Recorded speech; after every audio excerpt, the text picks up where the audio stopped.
Across history, some warriors became so feared that their names alone could change the mood of an army before the battle even began, but which warriors truly deserve to be called history's deadliest?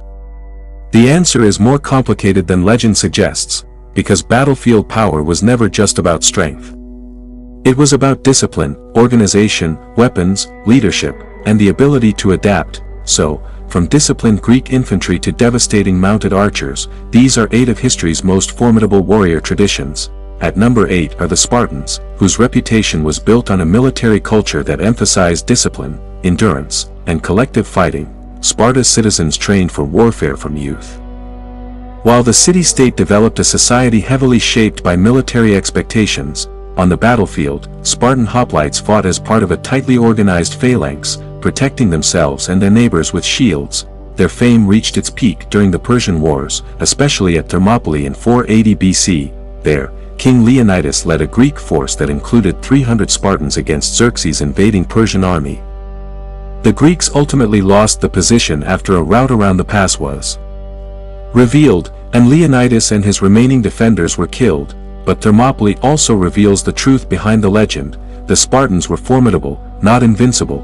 At number 7 are the Vikings, whose reputation for violence often overshadows their abilities as sailors, raiders, traders, and warriors. From the late 8th century onward, Scandinavian seafarers launched raids across parts of Europe, exploiting their ships and mobility. Their famous longships allowed warriors to move through coastal waters and rivers, striking places that were difficult for larger armies to reach. Viking warfare was not simply uncontrolled aggression. Warriors used shields, spears, axes, swords, and organized formations. Some Viking forces also became professional soldiers in foreign lands, serving rulers and eventually forming elite military units. Yet the Viking image is often exaggerated. Their success depended heavily on surprise, mobility, local conditions, and political circumstances. At number 6 are the Japanese samurai, warriors whose military tradition developed over centuries and changed significantly across different periods. Early samurai were primarily mounted warriors associated with regional military elites, rather than the sword-only fighters portrayed in modern popular culture. Archery, mounted combat, spears, swords, and later firearms all became part of Japanese warfare at different times. Their most important advantage was not a mystical ability to fight alone, but their place within increasingly sophisticated military organizations. During Japan's long periods of civil war, samurai commanders developed complex strategies involving infantry, cavalry, fortifications, and coordinated formations. The arrival of firearms in the 16th century also demonstrated something important. Effective warriors adapt when technology changes. That adaptability keeps the samurai high on this list, but 3 military traditions ahead of them were even more influential. At number 5 are the Janissaries, the elite infantry corps of the Ottoman Empire, established in the 14th century. The corps became one of the most important standing military institutions of the Ottoman state. Janissaries were known for strict organization and discipline, and they eventually became strongly associated with firearms. They fought in major Ottoman campaigns, including the conquest of Constantinople in 1453 and numerous later conflicts. The corps changed, grew, and eventually lost much of its original military character before being abolished in 1826. At number 4 are the Zulu warriors, whose battlefield effectiveness became internationally famous during the 19th century. Under King Shaka, the Zulu kingdom developed military systems emphasizing close combat, organization, discipline, and aggressive maneuver. The famous short stabbing spear, known as the Ikawa, became associated with the close-quarter fighting style of Zulu forces. Zulu armies also developed formations that could surround an opponent, often described through the famous horns of the buffalo formation. Their military effectiveness was dramatically demonstrated at Isandlwana in 1879, when a Zulu army defeated a much smaller British force. But the victory did not make the Zulu army technologically superior to European forces, and later battles demonstrated the limits of their system. Their story is therefore not one of unstoppable warriors, but of organization, leadership, numbers, terrain, and tactical skill. At number 3 are the Mamluks, military elites who ruled Egypt and Syria for centuries and became exceptional cavalrymen. Mamluk armies combined heavily armed cavalry with horse archery and other battlefield capabilities. Giving them considerable flexibility, their defining moment came in 1260 at Ain Jalut, where Mamluk forces confronted a Mongol army advancing into the region. The Mamluks defeated the Mongol force, helping halt Mongol expansion into the Levant at a critical moment. Entire Mongol imperial army. What made the Mamluks exceptional was their ability to combine cavalry skill, organization, leadership, and battlefield tactics. Their military system would remain powerful enough to dominate Egypt and Syria until the Ottoman conquest in the early 16th century.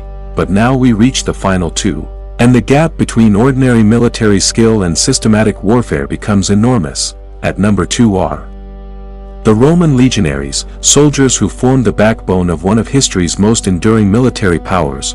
The Roman military changed repeatedly, but its strength consistently depended on organization, discipline, training, engineering, and the ability to maintain armies over enormous distances.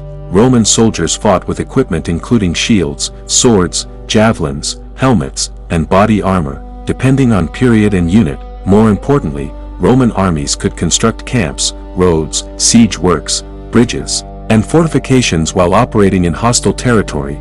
That engineering capability transformed warfare because Rome could sustain campaigns rather than depending entirely on one decisive battlefield encounter. Roman armies also learned from their enemies, incorporating foreign weapons, cavalry, auxiliary troops, and new tactics when circumstances demanded it. Their greatest strength was therefore not a single weapon. It was a military system capable of surviving defeats and continuing the war. But at number 1 is a warrior tradition whose combination of mobility, communication, organization, intelligence, and adaptability transformed warfare across Eurasia. The Mongol warriors emerged from the steppe and became the military core of the largest contiguous land empire in recorded history. Their armies centered on highly mobile mounted archers, organized through a decimal system that helped commanders control large forces. The Mongols could travel enormous distances, strike rapidly, withdraw, regroup, and attack again before slower armies could respond effectively. Their composite bows gave mounted archers a powerful ranged weapon, while horses provided the mobility that made the system so difficult to contain. But speed alone does not explain their success. Mongol commanders also relied heavily on reconnaissance, intelligence, communication, and coordinated maneuver. They used deception as well, including feigned retreats designed to draw opponents away from strong defensive positions, and when they encountered fortified cities, they did not simply ride past them. They incorporated engineers and siege specialists from conquered populations. This adaptability was crucial. The Mongol military could incorporate infantry, heavy cavalry, siege engineers, naval forces, and technologies from different regions.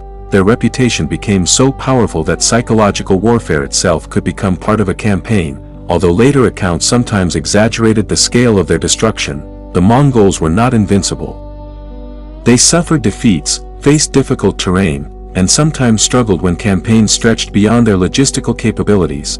But few warrior traditions combined mobility, organization, intelligence, tactical flexibility, and operational reach on the same enormous scale. That is why, under the criteria of this ranking, the Mongol warrior stands at number 1. Strength, or willingness to fight. The most formidable forces combine training with organization, technology with tactics, and individual skill with a larger military system. The Spartans mastered disciplined heavy infantry. The Vikings exploited mobility.